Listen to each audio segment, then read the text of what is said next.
Bapak Ibu Guru yang saya banggakan. Pada kesempatan kali ini, tak lupa kita ucapkan puji syukur kehadirat Allah Subhanahu wa Ta'ala yang telah melimpahkan rahmat serta hidayahnya sehingga pada siang hari ini kita semua bisa berkumpul dalam ruangan ini untuk melaksanakan sharing praktek baik tentang penerapan budaya positif. Salawat serta salam tak lupa kita aturkan kepada junjungan kita Nabi besar Muhammad SAW yang telah menuntun kita ke zaman jahiliyah menuju zaman yang terang benderang ini. Sebelumnya saya ucapkan terima kasih kepada Bapak Ibu Guru yang telah meluangkan waktunya untuk mengikuti kegiatan pada siang hari ini, yaitu kegiatan sharing praktek baik penerapan budaya positif yang selama ini telah saya ikuti di pendidikan guru penggerak. Selama mengikuti pendidikan, saya sudah menyelesaikan modul 1, yang mana modul 1 itu terdiri dari modul 1.1 sampai 1.4. Nah, puncaknya di modul 1.4 ini tentang budaya positif.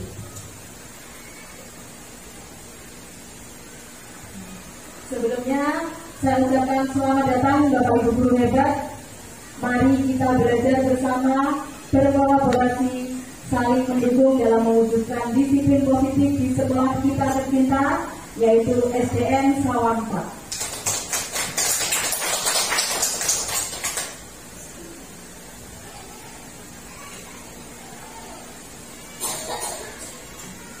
Nah, selanjutnya ada beberapa konsep utama budaya positif yang akan saya sampaikan pada siang hari ini. Yang pertama tentang perubahan paradigma belajar, disiplin positif, kebutuhan dasar manusia, motivasi perilaku manusia, posisi kontrol, restitusi, keyakinan kelas, serta segitiga restitusi. Yang pertama, kita akan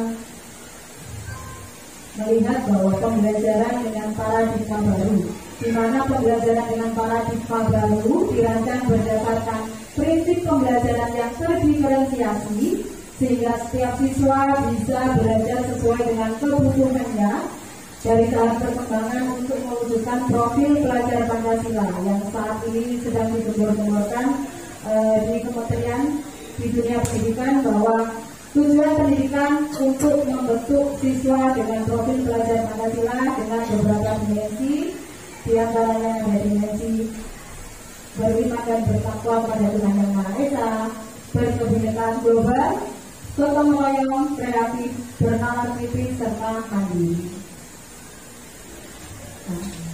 Perubahan paradigma teori kontrol atau teori pilihan, ilusi kontrol. Jadi ilusi itu guru mengontrol murid, seperti itu. Itu secara ilusi kita menganggap bahwa guru itu mengontrol murid. Kemudian ilusi bahwa kritik dan membuat orang merasa bersalah dapat menguatkan karakter. Ilusi bahwa semua penguatan positif, efektif, dan bermanfaat, serta ilusi bahwa orang dewasa memiliki hak untuk memaksa. Itu semuanya bersifat ilusi, Bapak Ibu. Jadi pada dasarnya sebenarnya itu bukan guru yang mengontrol murid, akan tapi anak-anaklah, muridlah yang dia menyediakan dirinya untuk mau dikontrol oleh guru. Jadi jika anak itu dipaksa, kalau memang dia tidak mau, maka guru pun tidak akan bisa memaksa. Jadi sifatnya itu lebih ke ilusi, seperti itu. Nah, berikut perubahan paradigma stimulus respon dan teori kontrol.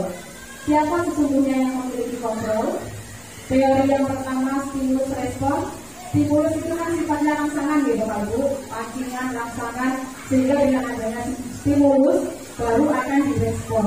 Nah, itu diantaranya kita mencoba mengubah orang agar berpandangan sama dengan kita. Itu teori stimulus respon. Kemudian perilaku buruk dilihat sebagai suatu kesalahan. Orang lain bisa mengontrol saya bisa mengontrol orang lain. Pemaksaan ada pada saat dilihat gagal, serta model berpikir menang atau kalah. Itu untuk teori stimulus respon. Sedangkan pada teori kontrol, kita berusaha memahami pandangan orang lain tentang dunia. Setiap orang tentunya akan memaknai apa yang mereka lihat itu beda dengan apa yang dilihat oleh orang lain. Tidak semuanya dianggap sama. Kemudian semua perilaku pasti memiliki tujuan.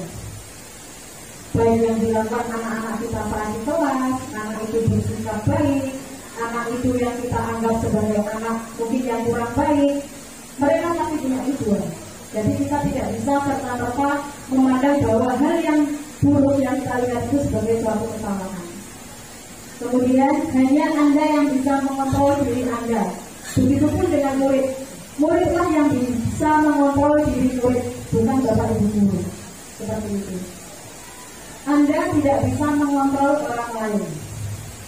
Jadi kita tidak bisa mengontrol orang lain kecuali orang itu bersedia untuk kita kontrol, seperti itu. Kolaborasi dan konsensus menciptakan pilihan-pilihan baru serta model berpikir tenang dan tenang. Jadi tidak ada istilah menang atau kalah. Nah, disiplin itu apa? Nah, kita masuk pada disiplin positif. Dalam budaya kita, makna disiplin itu sudah kita ubah pada budaya kita. Jadi kita mengubah bahwa budaya disiplin itu adalah sesuatu yang dilakukan seseorang pada orang lain untuk mendapat kepatuhan. Itu yang selama ini kita kenal dengan kata disiplin.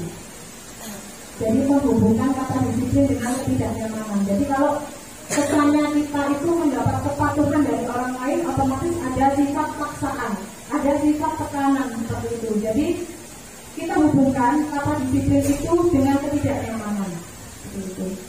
Kemudian kita sebagai pendidik, tujuan kita adalah menciptakan anak-anak yang memiliki disiplin diri, sehingga mereka bisa berperilaku dengan mengacu pada nilai-nilai kebajikan universal dan memiliki motivasi intrinsik, bukan ekstrinsik. Motivasi intrinsik itu motivasi yang berasal dari dalam diri anak. Jadi bukan karena dia ditekan, bukan karena dia dipaksa, bukan karena dia diiringi oleh sesuatu hal. Nah, disiplin positif merupakan salah satu yang penerapan disiplin yang bertujuan untuk menumbuhkan kesadaran serta memberdayakan anak untuk melakukan sesuatu tanpa sodokan, tanpa ancaman maupun hukuman. Jadi di materi disiplin positif ini nanti kita akan belajar bagaimana cara kita menerapkan budaya positif, menerapkan disiplin positif kepada anak yang muncul dari motivasi intrinsik yang muncul dari dalam diri anak itu sendiri. Nah, tadi disebutkan bahwa motivasi intrinsik itu muncul dari nilai-nilai kebajikan universal. Seperti yang sudah kita kenal, profil pelajar Pancasila, dimensinya itu juga merupakan bagian dari nilai-nilai kebajikan. Kemudian ada teori dari The Virtus Project, yaitu tentang proyek nilai-nilai kebajikan.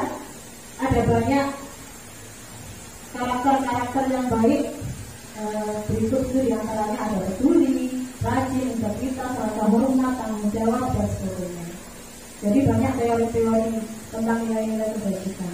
Nah, kemudian dari nilai-nilai kebajikan yang sudah biasa diterapkan anak-anak itu juga akan mendorong motivasi perilaku manusia. Jadi pada dasarnya ada 3. Motivasi itu adalah dorongan yang timbul pada diri seseorang secara sadar atau tidak sadar untuk melakukan suatu tindakan dengan tujuan tertentu. Nah, motivasi itu sendiri ada 3, Bapak Ibu. Yang pertama, untuk menghindari ketidaknyamanan atau hukuman. Bapak Ibu mungkin bisa mengamati di kelas, bahkan mungkin bisa bertanya anak-anak, kenapa kamu kok rajin mengerjakan PR? Kenapa kok kamu rajin mengerjakan tugas?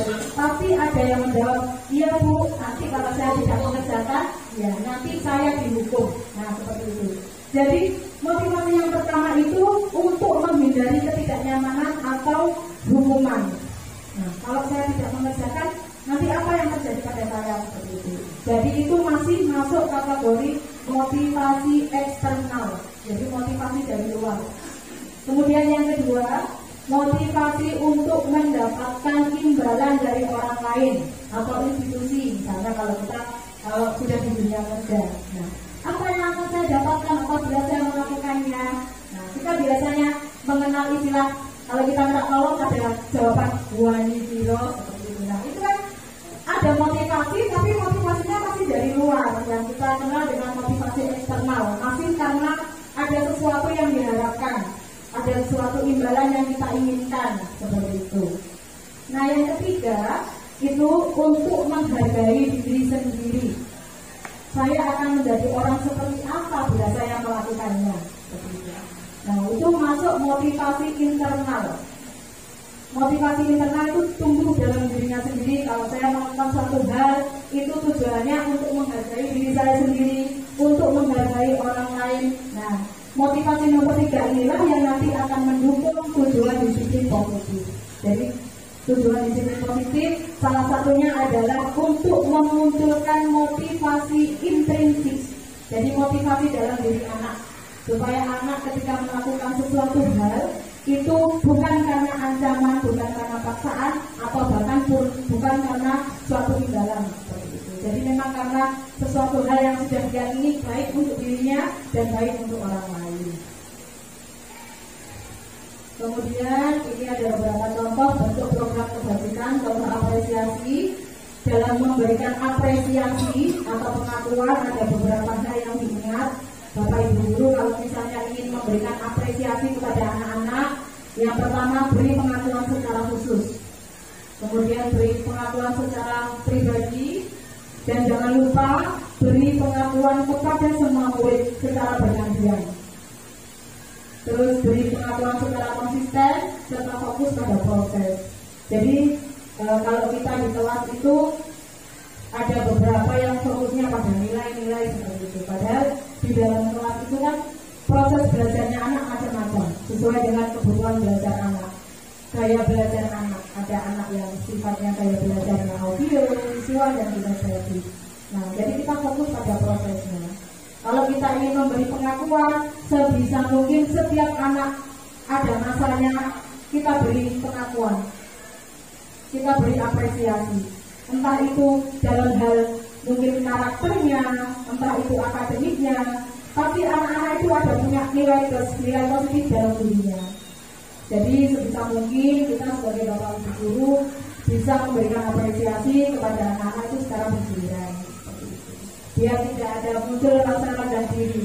Saya kok tidak pernah dapat pujian dari ibu guru, saya tidak pernah dapat pengakuan dari bapak ibu guru. Nah, itu akan menyebabkan anak-anak itu dia akan merasa rendah diri, berkecil hati, jadi anak yang malu, minder seperti itu. Nah, contoh pengakuan apresiasi kebajikannya itu ada 3 komponen, yaitu ada pembukanya, ada nilai kebajikannya itu apa, kemudian situasinya bagaimana. Jadi contohnya ini, pembukanya. Kemarin saya perhatikan rasa empati itu besar sekali pada saat menolong murid baru di kelas kita. Nah, jadi situasinya pembukanya itu kemarin saya memperhatikan seperti itu. Terus nilai kebajikannya apa yang diangkat? Yang rasa empati Bapak Ibu, empatinya anak itu besar sekali. Situasinya pada saat anak itu membantu temannya seperti itu. Kemudian contoh kedua, pembukanya, saya menghargai kepedulianmu pada saat kamu membantu teman-temanmu di tugas kelompok.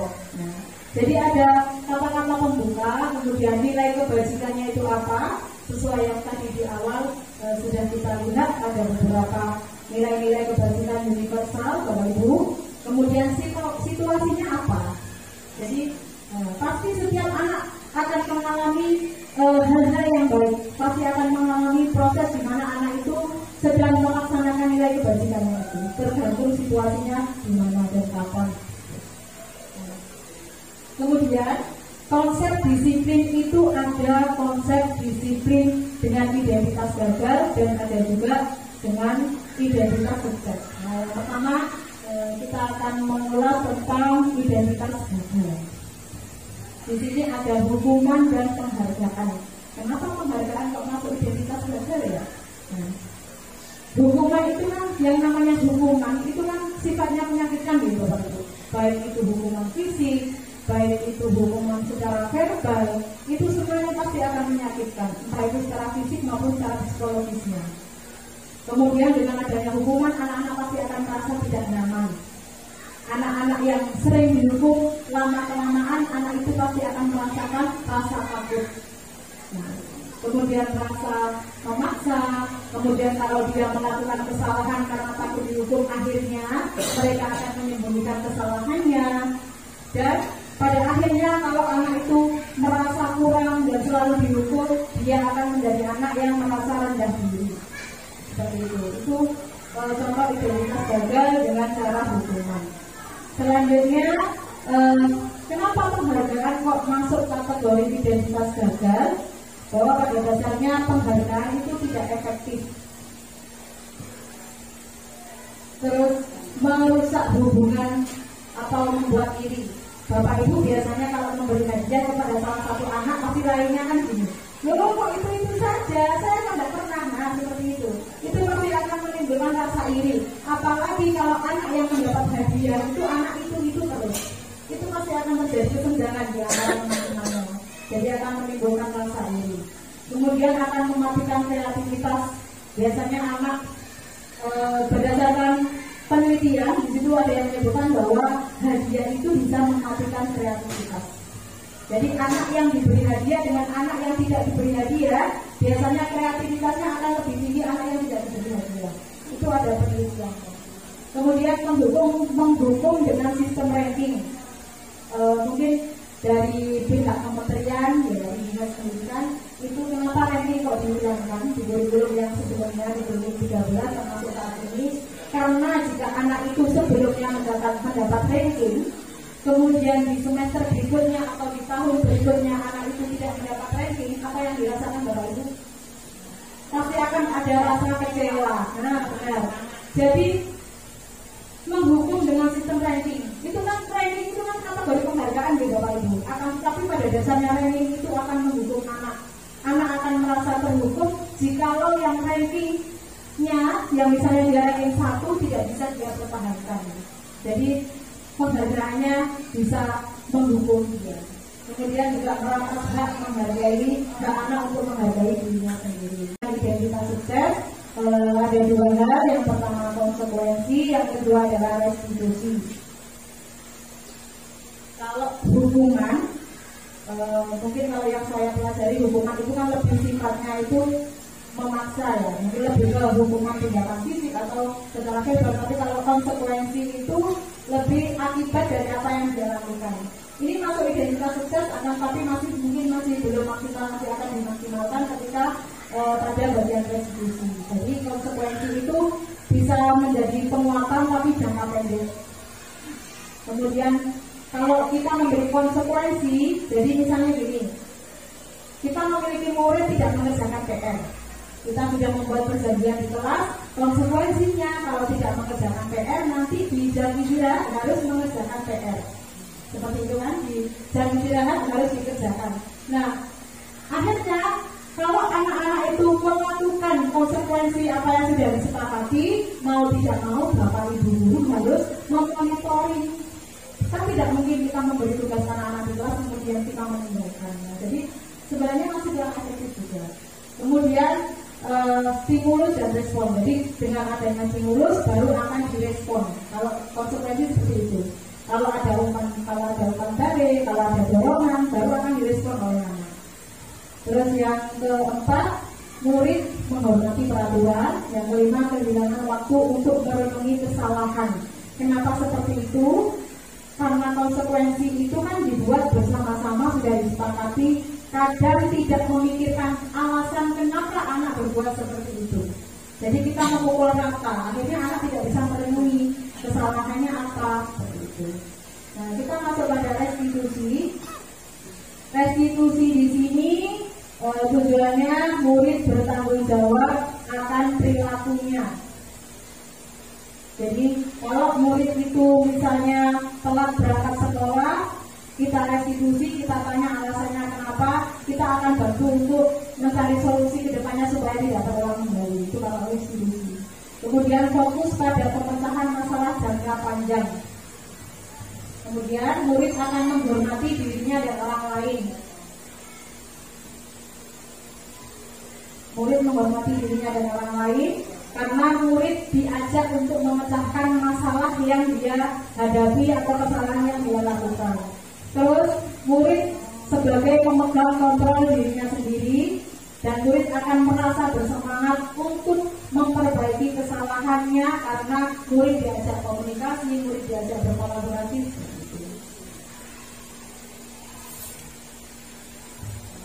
Kemudian kita masuk pada konsep disiplin dengan pendekatan restitusi, Bapak Ibu. Jadi pendekatan restitusi itu adalah sebuah cara untuk menanamkan disiplin positif pada murid. Jadi pengertian restitusi itu adalah proses menciptakan kondisi bagi murid untuk memperbaiki kesalahan mereka sehingga mereka bisa kembali pada kelompok mereka dengan karakter yang lebih kuat. Jadi pengertian restitusi seperti itu. Restitusi juga memiliki ciri-ciri, diantaranya yang pertama, restitusi bukan sebagai penebus kesalahan, akan tetapi restitusi itu belajar dari kesalahan. Kemudian yang kedua, restitusi itu untuk memperbaiki hubungan. Yang ketiga, restitusi itu sifatnya penawaran, bukan paksaan. Yang keempat, restitusi bisa menuntun untuk melihat ke dalam diri. Yang kelima, mencari kebutuhan dasar yang mendasari tindakan. Yang keenam, fokus pada karakter bukan tindakan. Yang ketujuh, menguatkan. Yang kedelapan, fokus pada solusi. Kemudian yang kesembilan, mengembalikan murid yang berbuat salah pada kelompoknya. Nah ini semisal saya contohkan ada kejadian dua orang anak yang sedang beradu fisik misalnya. Tanpa sengaja salah satu anak melepaskan kancing baju temannya. Nah, di situ dua anak itu diajak komunikasi bahwa apa yang dilakukan itu salah. Kalau sudah tahu salah, apa yang harus dilakukan seperti itu. Nah, anak nanti akan memikirkan misalnya akan memasang kancingnya dengan ditempel bu pakai lem seperti itu.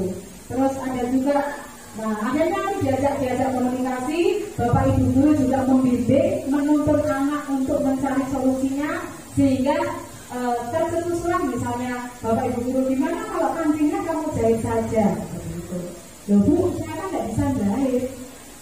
Bapak ibu guru kita ada yang ngajar pelajaran SBK, dia pandai mengulang. Bagaimana kalau kita belajar dengan bapak guru itu? Nah, jadi akan muncul solusi-solusi dari perbuatan yang sudah dilakukan, dari kesalahan yang sudah dilakukan itu. Dengan begitu juga akan fokus menumbuhkan karakter anak. Kira-kira karakter apa Bapak Ibu yang ditumbuhkan dari insiden yang tadi saya ceritakan? Rasa apa? Percaya diri, kemudian mandiri, bertanggung jawab dari apa yang sudah dilakukan. Nah, dari situ akan memunculkan karakter-karakter yang bisa keluar dari dalam diri anak. Jadi tidak hanya fokus pada tindakan, tapi fokus pada karakter anak. Nah, kemudian mari kita simak perbedaan antara hukuman, konsekuensi, dan restitusi. Nah, kita angkat contoh kasus siswa sering tidak mengerjakan PR. Biasanya kalau berupa hukuman, guru menghukum siswa tersebut dengan hormat kepada bendera selama 10 menit. Guru marah dan anak menjadi takut. Kadang ada yang seperti itu. Guru meminta anak mengerjakan PR-nya di depan kelas, atau guru meminta anak berdiri di depan kelas. Itu merupakan hukuman Bapak Ibu. Jadi itu adalah hukuman. Kemudian kalau konsekuensi itu yang bagaimana? Seperti tadi di awal bahwa konsekuensi itu biasanya ada perjanjian dengan kelas, ada kontrak belajar di kelas bahwasanya kalau tidak mengerjakan PR itu harus melakukan apa, atau ketika terlambat sekolah harus melakukan apa, itu sudah masuk konsekuensi. Ini contohnya konsekuensi. Guru memberikan konsekuensi untuk mengerjakan PR-nya saat istirahat atau dikerjakan 3 kali lipat, itu konsekuensi. Terus guru tegas dan siswa menghormati peraturan. Saya ulas dulu hukuman sama konsekuensi. Biasanya kalau hukuman itu tidak sesuai dengan kesalahan apa yang dilakukan anak. Anak kan tidak mengerjakan PR ya Bapak Ibu. Tapi hukumannya kan disuruh hormat, kan tidak sesuai dengan apa kesalahan yang diperbuat anak. Itu namanya hukuman. Sedangkan konsekuensi itu konsekuensinya itu akibat yang dia lakukan, dia harus mengerjakan PR, akan tetapi di jam istirahat itu masuk konsekuensi seperti itu. Tapi biasanya konsekuensi itu tetap sebagai pemegang kendalinya siapa Bapak Ibu? Guru. Nah, hukumnya itu pemegang kendalinya siapa Bapak Ibu? Guru. Kalau konsekuensi guru juga. Nah, sekarang bagaimana dengan restitusi? Nah, kalau yang restitusi, guru akan menanyakan keyakinan kelas. Jadi keyakinan kelas itu seperti peraturan-peraturan yang sudah diyakini oleh anak-anak tadi. Keyakinan kelasnya itu yang mengandung tadi yang kata-kata kebajikan universal tadi. Jadi tanggung jawab, disiplin, yang ada kata-kata seperti itu. Kemudian kalimat yang dibayar ini mana yang masuk kategori hubungan dan mana yang masuk konsekuensi. Yang pertama, mencatat 100 kali dalam buku kalimat saya tidak akan terlambat lagi karena terlambat sekolah, itu masuk mana Bapak Ibu? Hubungan apa konsekuensi? Terus yang kedua, lari mengelilingi lapangan basket 2 kali karena terlambat hadir ke sekolah. Hukuman apa konsekuensi? Hukuman apa konsekuensi Bapak Ibu? Hukuman. Kan dia kesalahannya terlambat, tapi kenapa hukumannya disuruh lari? Kemudian yang ketiga, murid diminta untuk push up 15 kali karena tidak menggunakan masker ke sekolah. Hukuman. Menggantikan kertas tugas teman yang telah dicoret. Nah, konsekuensi sesuai dengan kesalahannya, berarti konsekuensi. Kemudian membersihkan tumpahan air di meja tulis, konsekuensi. Murid disuruh untuk mengenakan sepatu seharian di sekolah karena tidak mengenakan sepatu hitam. Maksudnya itu menanggalkan, maksudnya tidak memakai. Itu masuk apa? Hukuman. Lari mengelilingi lapangan basket 2 kali karena terlambat 10 menit untuk pelajaran PJOK. Ya, PJOK. Konsekuensi. Mari kita lihat kunci jawabannya. Nah, yang dapat 100 siapa Bapak Ibu? Jadi intinya hukuman sama konsekuensi, kalau hukuman itu tidak sesuai dengan kesalahan yang mereka perbuat. Kalau konsekuensi itu masih ada hubungannya dengan yang mereka perbuat, akan tetapi keduanya itu pengendalinya masih sama, masih Bapak Ibu sebagai kendali utamanya. Nah, selanjutnya kita masuk pada kebutuhan dasar manusia. Pada dasarnya Bapak Ibu, anak-anak itu melakukan perbuatan mungkin yang kita anggap salah, itu pasti ada kebutuhan dasar yang masih belum terpenuhi pada diri anak. Jadi kita kenal kebutuhan dasar manusia itu ada 5. Yang pertama yaitu bertahan hidup. Bertahan hidup itu kita umumnya kenal dengan istilah sandang, pangan, papan, gitu Bapak Ibu. Jadi kebutuhan tempat tinggal, kebutuhan berpakaian, kebutuhan makanan itu masuk dalam kategori bertahan hidup. Kemudian kebutuhan yang kedua, kebutuhan kasih sayang dan rasa diterima. Jadi kalau anak-anak itu ingin diterima dalam kelompoknya, ingin disayangi oleh bapak ibu gurunya, dihargai oleh teman-temannya, seperti itu masuk pada rasa kasih sayang dan ingin diterima. Selanjutnya, kebutuhan penguasaan. Jadi kebutuhan penguasaan itu biasanya anak-anak itu akan merasa, aku lo bisa, aku lo berkuasa, seperti itu. Itu biasanya terjadi kalau anak-anak mengganggu teman-temannya itu dia merasa senang, aku berkuasa, itu berarti dia memenuhi kebutuhan penguasaan. Kemudian yang keempat adalah kebebasan. Biasanya anak-anak itu kan ada yang cenderung tidak suka dikontrol, seperti itu, tidak suka dikendalikan. Dia ingin bebas. Anak-anak yang suka berlari ke sana kemari, berarti dia sedang menikmati kebutuhan kebebasannya. Kemudian yang terakhir adalah kesenangannya. Kesenangan anak itu kalau misalnya melihat teman-temannya bahagia, dia ikut bahagia. Melihat temannya yang diganggu itu dia tertawa bahagia, berarti dia sedang memenuhi kebutuhan kesenangannya. Jadi ini saya bisa contohkan, misalnya dalam suatu kelas itu ada anak yang sering mengambil bekal temannya. Itu bisa kita maknai banyak Bapak Ibu. Kalau jawaban dia, kenapa kau mengambil bekal temanmu? Saya tidak dibawa bekal Bu. Berarti dia sedang lapar. Tandanya si anak itu sedang memenuhi kebutuhan apa Bapak Ibu? Bertahan hidup. Kemudian yang kedua, dia mengambil bekalnya karena ingin temannya itu memperhatikan dia. Berarti dia butuh apa Bapak Ibu? Dia sedang melengkapi kebutuhan yang belum terpenuhi, yaitu berupa kasih sayang dan rasa diterima. Terus ketika dia itu mengganggu temannya dengan mengambil bekalnya, itu dia merasa bangga. Aku mencari temanku berarti sebuah kepuasan. Terus kebebasan itu dia ingin mencoba-coba, misalnya karena dia ingin mencoba makanan teman-temannya yang beraneka ragam, karena bosan dengan makanan yang dibawakan oleh ibunya, berarti dia sedang memenuhi kebutuhan kebebasan. Terus yang terakhir kesenangan itu tadi, saat melihat teman-temannya yang bekalnya diambil, ekspresi teman-temannya kan macam-macam berbeda. Mungkin ada yang cemberut, ada yang marah-marah, dia bahagia melihat teman-temannya berekspresi seperti itu. Berarti dia sedang memenuhi kebutuhan akan kesenangan.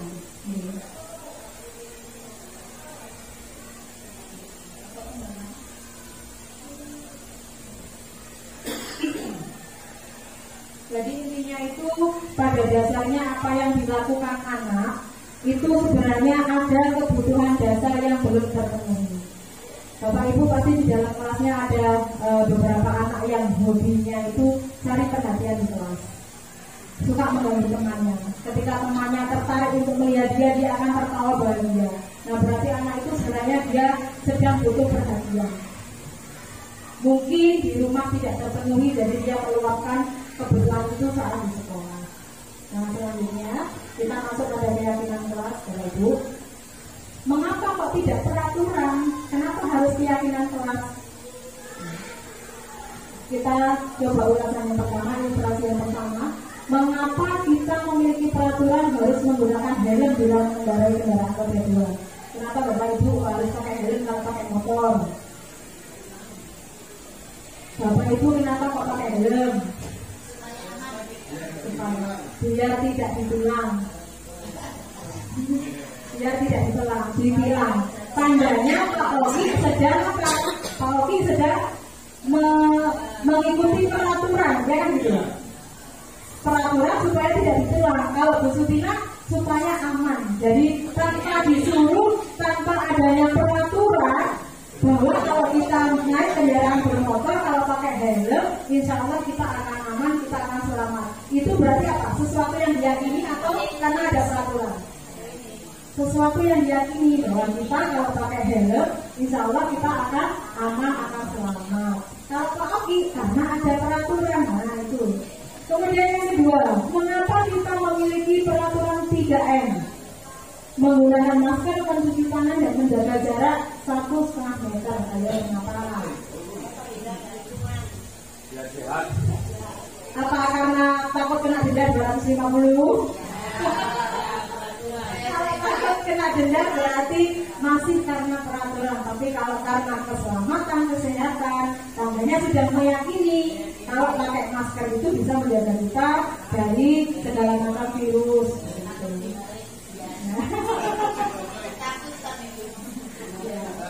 Kemudian yang ketiga, mengapa kita memiliki peraturan harus datang tepat waktu pada saat mengikuti pelatihan? Ayo.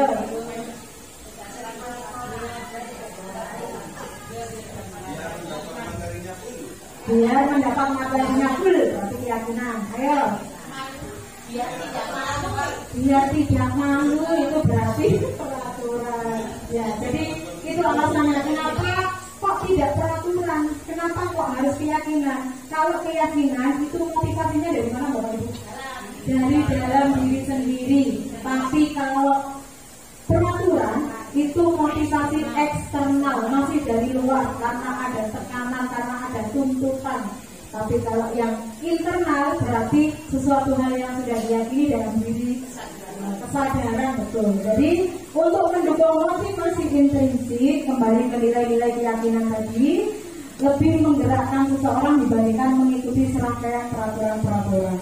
Jadi kalau sudah kita yakini tanpa harus dituntut, kita akan sadar dengan sendirinya. Jadi Bapak Ibu, kalau kita hanya fokusnya peraturan, nah nanti aku kalau nggak pakai aku kena marah, aku kena tilang seperti itu pasti masih ada rasa kurang nyaman. Tapi kalau motivasi itu dari dalam diri sendiri, kita menjalannya dengan rasa apa Bapak Ibu? Dengan rasa nyaman, ya, santai, nyaman, enjoy, karena berasal dari dalam diri kita sendiri. Nah, peraturan kelas itu bisa dikembangkan menjadi keyakinan kelas. Jadi yang semula kita membuat peraturan kelas, yang mungkin kita kenal tadi hasilnya adalah konsekuensi, peraturan-peraturan yang kita sepakati nanti hubungannya dengan konsekuensi kan. Kemudian kita kembangkan, kata-katanya kita ubah dengan kata-kata kebajikan universal tadi, dari tanggung jawab, gotong royong. Jadi tidak ada unsur kata negatif di dalamnya. Jadi misalkan kata-kata yang sifatnya negatif, membuatnya sedikit saja Bapak Ibu agar mudah mengingat. Kemudian sesuai dengan kondisi kelas dan sekolah masing-masing. Semuanya dilibatkan dalam menyusun. Jadi kalau di kelas ya berarti kita melibatkan semua anak. Kita bikin kesepakatan dulu tadi keyakinan kelas seperti itu berdasarkan dari yang sudah dituliskan anak-anak.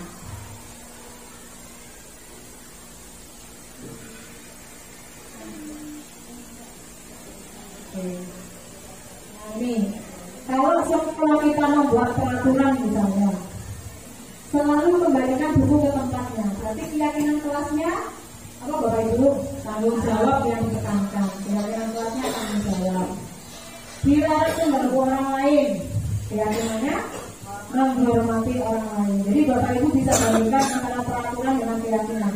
Kalau peraturan itu masih ada kata-kata tidak boleh, dilarang dan sebagainya, masih ada kata-kata kalimatnya yang sifatnya negatif. Tapi kalau keyakinan itu sesuai dengan tadi kata-kata kebajikan tadi.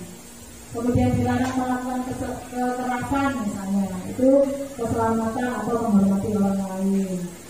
Dilarang menggunakan narkoba, itu keyakinan kelasnya bisa kesehatan. Nanti banyak.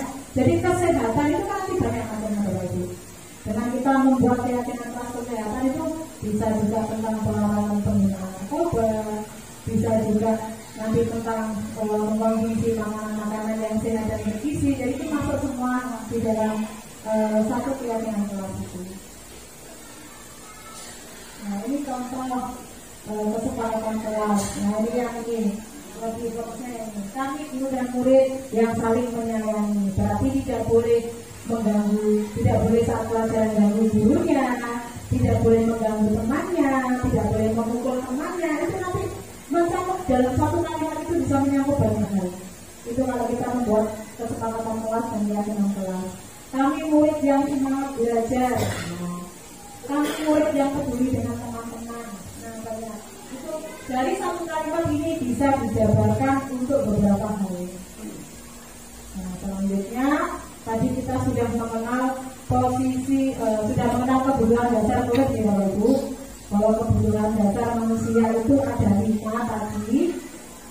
Yaitu yang pertama untuk bertahan hidup, rasa kasih sayang, penguasaan, kebebasan, dan kesenangan. Nah, ini ada hubungannya dengan ini juga. Jadi posisi kontrol ini, posisi kontrol restitusi ini yang mungkin saat ini sedang kita lakukan. Jadi yang pertama itu sebagai penghukum, yang kedua itu membuat rasa bersalah, terus yang ketiga itu sebagai teman, yang keempat ini sebagai pemantau, yang kelima sebagai manajer. Kira-kira Bapak Ibu mana yang sudah dilakukan? Yang semua? Apakah kira-kira kita itu yang saat ini, yang pernah dilakukan itu sebagai apa? Teman. tidak pernah di bagian penghukum? Ya. Pernah. Saya pun pernah sebagai penghukum pernah. Pembuat rasa bersalah pun pernah. Sebagai teman pun pernah. Pemantau pernah. Tapi kalau manajer ini saya masih dalam proses seperti ini. Karena kalau yang sebagai manajer nanti hubungannya dengan restitusi.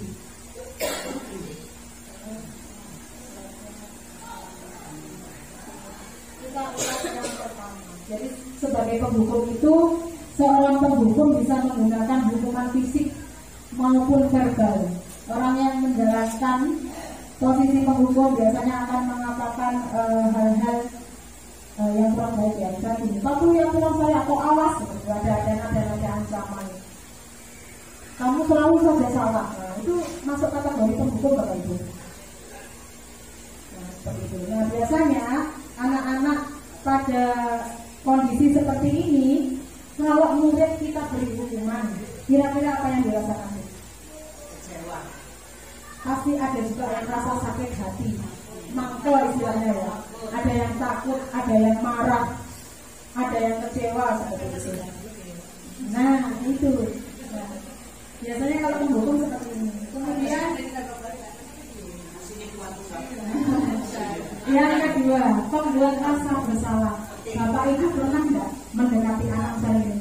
Kamu kok gitu? Kamu nggak kasihan sama ibu? Nanti ibu dimarahi loh sama kepala sekolah.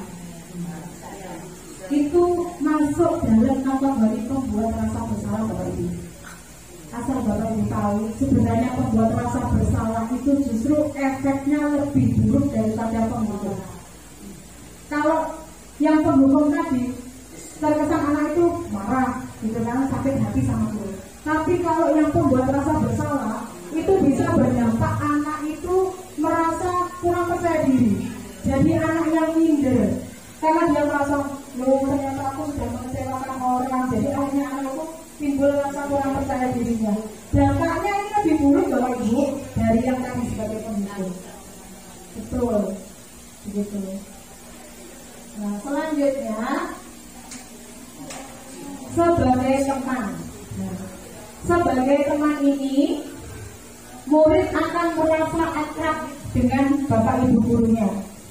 Dampak positifnya ada, dampak negatifnya juga ada Bapak Ibu.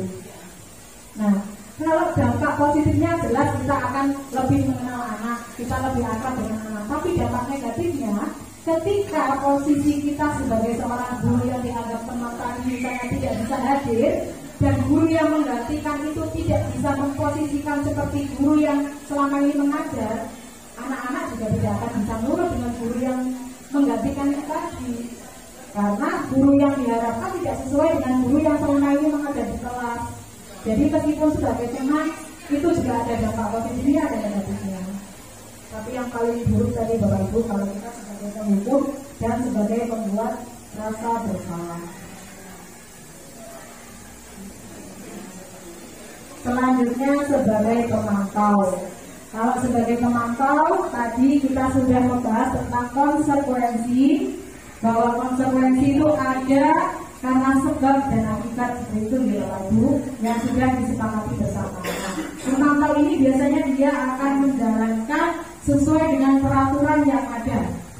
Misalnya di sekolah sudah membuat peraturan, kalau terlambat, kalau tidak pakai sepatu hitam, maka sepatunya harus dilepas. Nah, karena sudah ada tertuang dalam peraturan, berarti Bapak Ibu guru ini perannya sebagai pemantau.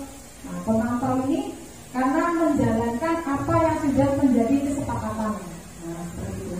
Tanpa menanyakan juga sesuai dengan peraturan yang ada.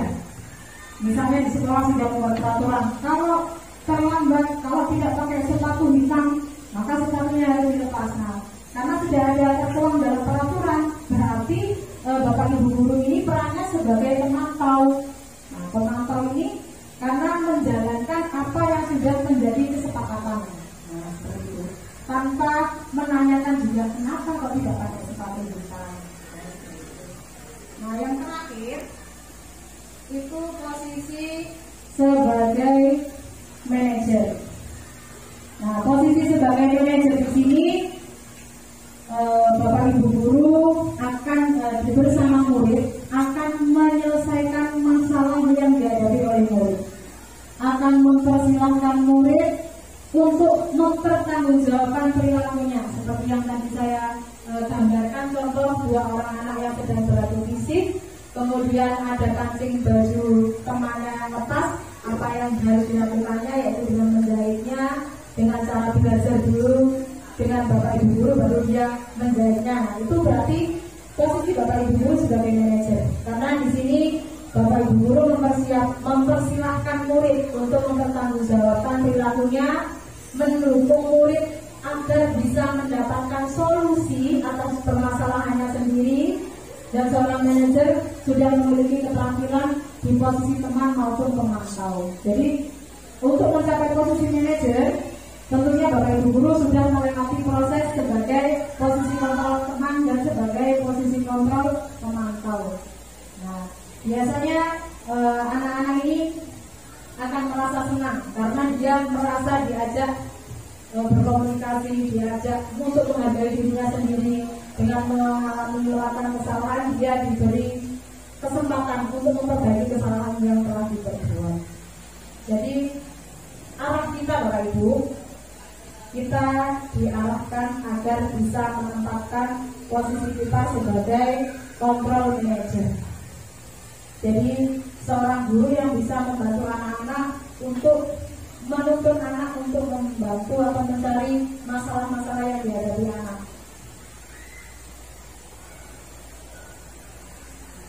Nah, ini lanjutannya tadi, jadi guru berkolaborasi dengan murid bagaimana cara memperbaiki kesalahan. Apa yang kita yakini. Jadi murid diarahkan kembali pada keyakinan kelas. Apa yang kamu yakini, kembali ke keyakinan kelas. Apakah kamu meyakininya? Jika kamu meyakininya, kira-kira apa yang bisa kamu lakukan untuk memperbaikinya. Jadi anak diajak untuk melihat kembali keyakinan kelas, kemudian diajak kembali untuk mencari solusi. Nah, apa rencana kamu untuk memperbaiki hal ini? Jadi tugas manajer itu bukan untuk mengatur perilaku anak, akan tetapi kita membimbing murid untuk dapat mengatur dirinya, maksudnya diri anak. Jadi bapak ibu guru bisa menuntun atau membimbing murid untuk bisa mengatur diri murid itu sendiri. Jadi dan seorang manajer, posisi seorang manajer itu tidak memisahkan murid dari kelompoknya, tapi mengembalikan murid ke kelompoknya dengan lebih baik dan kuat. Jadi kalau misalnya kita tadi konsekuensinya kalau tidak mengerjakan PR harus mengerjakan di luar kelas, itu kan memisahkan dari kelompoknya Bapak Ibu. Jadi anak tidak bisa memperbaiki kesalahannya. Tapi yang betul kita harus merestitusi, kita ajak komunikasi, kita gali alasannya kenapa kok dia melakukan hal tersebut, kemudian kita bimbing anak untuk menyelesaikan masalah yang dihadapinya. Nah, ini ilustrasinya kalau ada kasus Adi yang terlambat hadir di sekolah, contoh penerapannya. Kalau kita sebagai pendukung, biasanya ada istilah patuhi aturan kelas lalu berdiri di depan kelas. Itu kalau kita di posisi pendukung. Terus kalau kita di posisi membuat perasaan bersalah, berapa kali bu guru harus beritahu kamu, bu guru kecewa sama kamu. Itu justru dampaknya di psikologi anak malah lebih buruk dari itu. Kemudian kalau yang di posisi teman, ayolah yang tertib, buat guru bangga.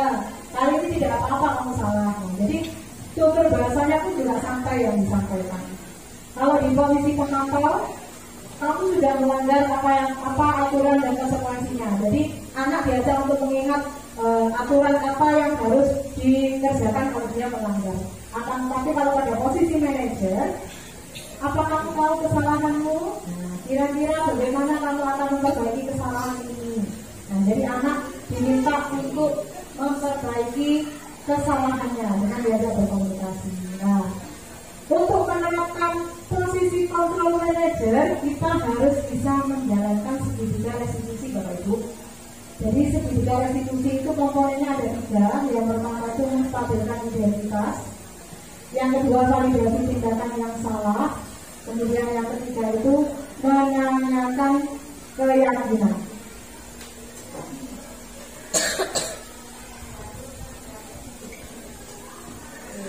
Menstabilkan identitas ini untuk mengembalikan identitas, membuat identitas anak yang gagal kembali pada identitas yang benar, identitas yang positif. Jadi misalnya berbuat salah itu tidak apa-apa, Bapak Ibu juga pernah melakukannya. Jadi itu memvalidasi bahwa menstabilkan identitasnya. Bapak Ibu tentunya pernah kan Bu, Bapak Ibu datang terlambat saat jam kerja?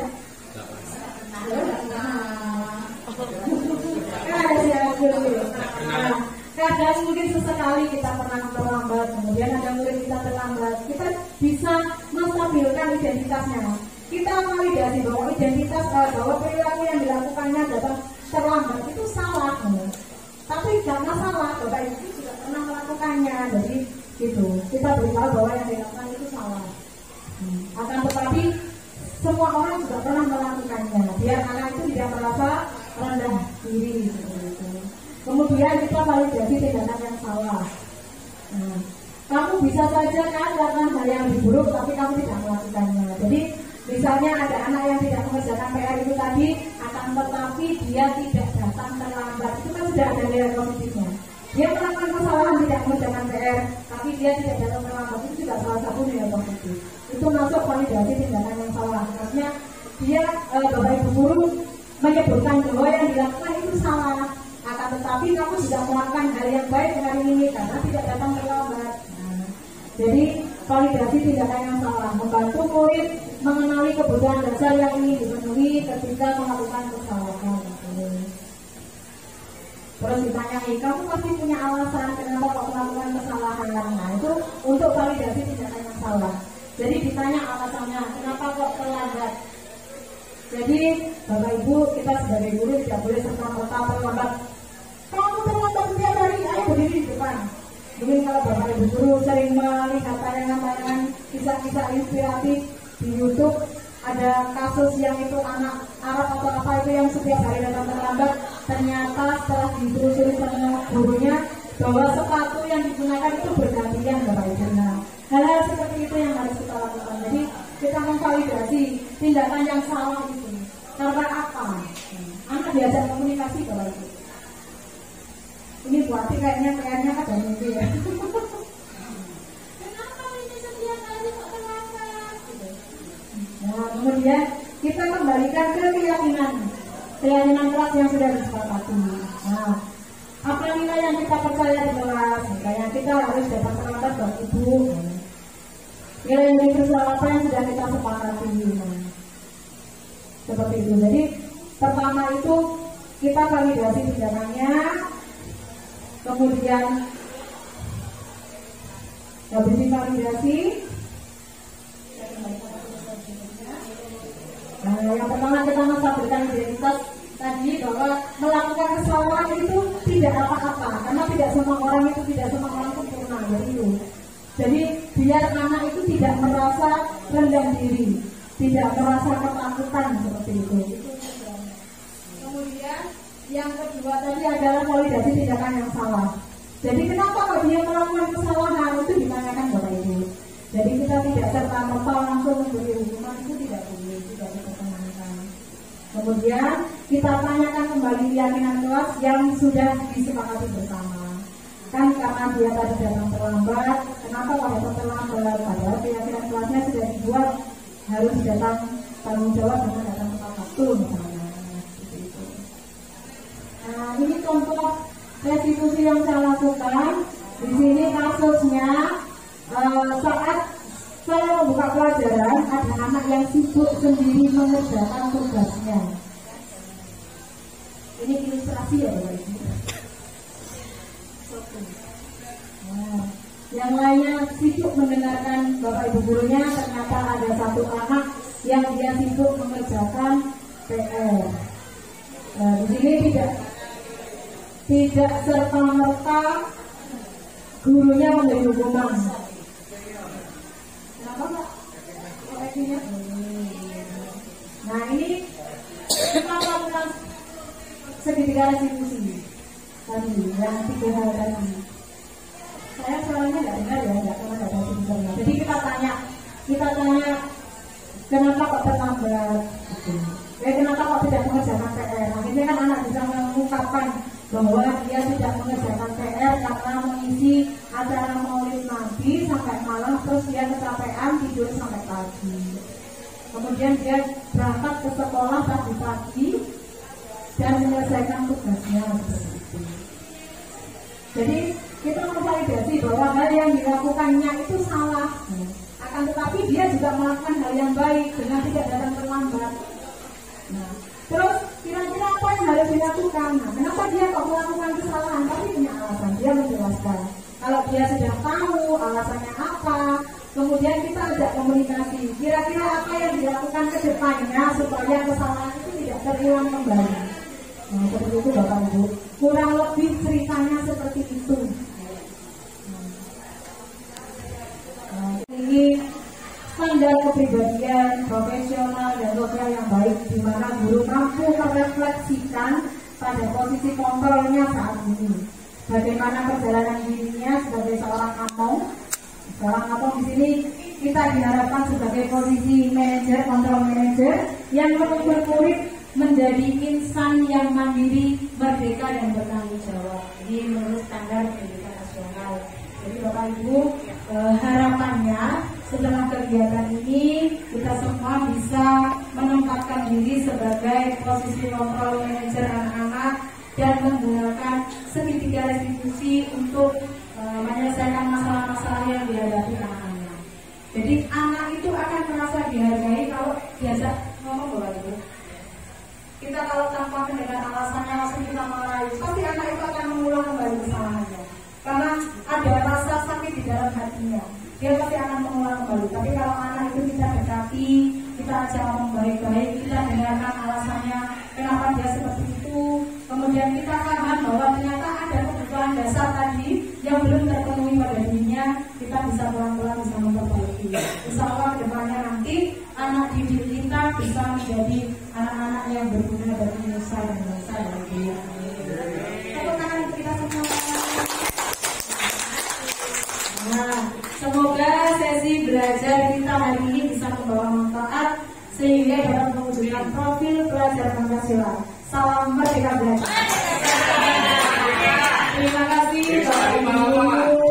Demikian yang bisa saya sampaikan. Mungkin kalau ada salah kata atau perbuatan yang selama kurang lebih 1 jam ini mohon dimaafkan, karena manusia itu tidak ada yang sempurna, manusia tempatnya hilaf. Saya mohon maaf yang sebesar-besarnya. Sekali lagi saya ucapkan terima kasih Bapak Ibu Guru. Semoga kita semua menjadi insan pendidik yang hebat untuk anak-anak kita dan bisa menciptakan anak didik yang hebat yang akan membawa khususnya bangsa kita menjadi bangsa yang hebat yang tidak ditindas oleh bangsa lain. Amin. Terima kasih, saya akhiri. Wassalamualaikum warahmatullahi wabarakatuh.